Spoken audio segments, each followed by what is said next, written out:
नमस्कार मंडळी, मी पल्लवीज होम किचनमध्ये तुम्हा सर्वांचं खूप खूप मनापासून स्वागत. बघताय ना किती घट्टसर दही तयार झालेलं आहे, अगदी डेअरीसारखं. आणि आपण डब्बा जरी उलटा करतोय ना तर अजिबात खाली पडत नाही. आणि चाकूने कापून आपण याच्या वड्या तयार करू शकतो. म्हणजे खरवस जसं तयार होतं ना तसं दही तयार झालेलं आहे. आणि उन्हाळ्यात असं दही तयार करून आपण वेगवेगळे पेय तयार करू शकतो. लवकरच गुढीपाडवा येणार आहे, तर तुम्ही असं दही तयार करून याच्यापासून श्रीखंड देखील बनवू शकता. आणि बघा, चाकूने कापता येईल इतकं छान घट्टसर दही तयार करण्यासाठी आपण आज काही छोट्या छोट्या टिप्स बघणार आहोत, जे की तुम्ही जरी फॉलो केलं तर तुमचं सुद्धा दही असं तयार होईल. त्याच्यासाठी इथे मी पातेलं घेतलं. पातेल्यात थोडं पाणी घालायचं आणि पातेलं ओलं करून घ्यायचं. असं करून घेतल्याने दूध तळाशी लागत नाही. ही टिप्स नक्की फॉलो करा. त्याच्यानंतर इथे मी अर्धा लिटर फुल फॅट म्हशीचं दूध घेतलेलं आहे. तुम्ही गाईचं दूधसुद्धा वापरू शकता. तुमच्या गरजेनुसार तुम्ही ते दूध घेऊ शकता किंवा दुधाचं प्रमाण देखील कमी अधिक करून घेऊ शकता. आता आपण घेतलेलं दूध अगदी मंद आचेवरती एक उकळी येईपर्यंत आपल्याला हे उकळून घ्यायचं. आणि त्याच्यानंतरसुद्धा साधारण 10 मिनटं आपल्याला दूध आटवून घ्यायचं. म्हणजे थोडं दूध आपल्याला कमी करून घ्यायचं, कारण अशा पद्धतीने आपण दूध कमी करून घेतलं, दुधातलं जे कच्चेपणा किंवा पाण्याचं प्रमाण असेल ना ते कमी होतो आणि आपलं दही घट्ट होण्यास मदत होते. तर आपल्याला ही सगळी प्रोसेस अगदी मंद आचेवरती करून घ्यायची आणि चम्मचच्या मदतीने सारखं मिक्स करत राहायचं. म्हणजे जी काही साय बाजूला तयार होते ना ती आपल्याला दुधातच मिक्स करून घ्यायची, कारण आपली दही छान अशी घट्टसर तयार होते. आणि जर तुम्हाला 0 फॅटवाला दही पाहिजे असेल ना तर ही साय तुम्ही काढून घेऊ शकता. पण छान असं क्रीमी दही हवं असेल ना तर मस्त अशी साय याच्यातच मोडून घ्यायची आणि मिक्स करून घ्यायचं. बघा, आपल्या दुधाला छान अशी उकळ आलेली आहे. आणि साधारण आपण आता 5 ते 10 मिनटं अजून हे दूध कमी करून घेणार आहोत. म्हणजे मंद आचेवरती उकळून घ्यायचं आणि चम्मचने सतत मिक्स करत राहायचं. म्हणजे दही आपलं छान असं घट्टसर तयार होतो. बघा, साधारण मी 10 ते 15 मिनटं दूध उकळून घेतलेलं आहे.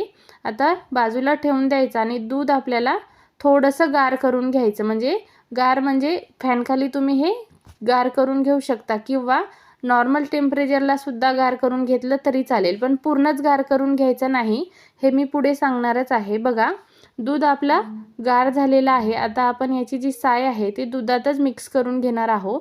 हवं असल्यास तुम्ही ही साय काढून घेऊ शकता, म्हणजे तुम्हाला फॅटवाला दही हवं नसेल तर. बघा, आपल्याला बोट घालून बघायचं, दुधाचं टेम्परेचर आपल्या हाताला सोशेल इतकं असेल ना तर आपलं हे परफेक्ट आहे. एकदम गार दुधात पण घालून घेऊ नका, म्हणजे दही व्यवस्थित तयार होणार नाही. आणि गरम दुधात दही घालून घेतली तर आपली दही फाटण्याची शक्यता असते. आता दही म्हणजे विरजण लावण्यासाठी खोलगट भांडं वापरा.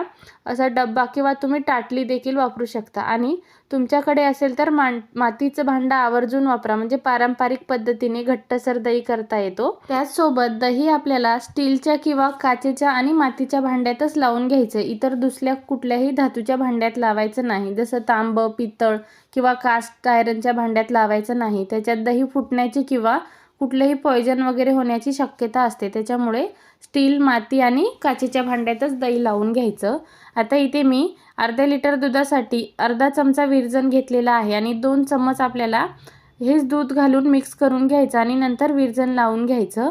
अजून घट्टसर दही हवं असेल तर अर्धा चमचा तुम्ही मिल्क पावडर किंवा डेअरी व्हाईटनरसुद्धा घालून घेऊ शकता. म्हणजे छान असं क्रीमी दही तयार होतो. पण ह्याच्याने सुद्धा आपला दही छान तयार होणार आहे. फक्त विरजण आणि दूध एकदम व्यवस्थित आटून घेतलं तर परफेक्ट असा दही तयार होतो. आता मी डब्यात घालून घेतलं. आपल्या किचन ओट्यावरती ठेवायचं आणि साधारण 6 तासात आपला दही तयार होतो. आता उन्हाळ्याचे दिवस आहे तर आपला दही छान असा तयार होतो 5 ते 6 तासात. आणि दही आंबट होऊ नये म्हणून तयार झाल्यानंतर 2 तास फ्रीजमध्ये ठेवायचं. म्हणजे दही छान घट्ट तर होतोच आणि अजिबात आंबटसुद्धा होत नाही. बघताय ना किती छान असा दही तयार झालेला आहे. खरवससारखा आपला पांढरा शुभ्र आणि हाताने वड्या पाडता येईल इतका छान आपला दही तयार झालेला आहे. बघा, अगदी मी खरवससारख्या वड्या पाडून घेते तरीसुद्धा वड्या पडताय. इतका छान पांढरा शुभ्र आणि डेअरीपेक्षा भारी आपण ही दही घरी तयार केलेलं आहे. कारण डेअरीमध्ये सुद्धा आपल्याला माहिती नाही कुठला दूध वापरतात आणि अस्वच्छ पद्धतीने तयार करतात. तर आपण हे घरच्या घरी एकदम हायजेनिक पद्धतीने दही तयार करू शकतो. आणि आपल्याला एक खात्री असते की आपण ही दही घरी तयार केलेली आहे. तयार झालेल्या दह्यापासून आपण वेगवेगळे पेय तयार करू शकतो. थंडगार मट्टा, लस्सी त्याचसोबत तुम्ही आता लवकरच गुढीपाडवा येणार आहे, तर याच्यापासून तुम्ही मस्त असं घट्टसर घरच्या घरी श्रीखंडसुद्धा बनवू शकता. श्रीखंडाची रेसिपी हवी असेल तर मला कमेंट नक्की करा. तीसुद्धा मी तुमच्यासोबत एकदम सोप्या पद्धतीने शेअर करेन.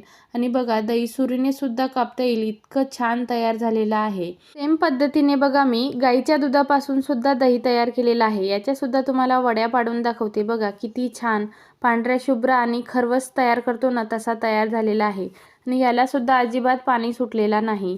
माझ्या या सेम पद्धतीने तुम्ही जर छोट्या छोट्या टिप्स फॉलो केल्या तर तुमचा दहीसुद्धा असाच तयार होईल. कशी वाटली ही आजची साधी सोपी रेसिपी मला कमेंट करून नक्की सांगा.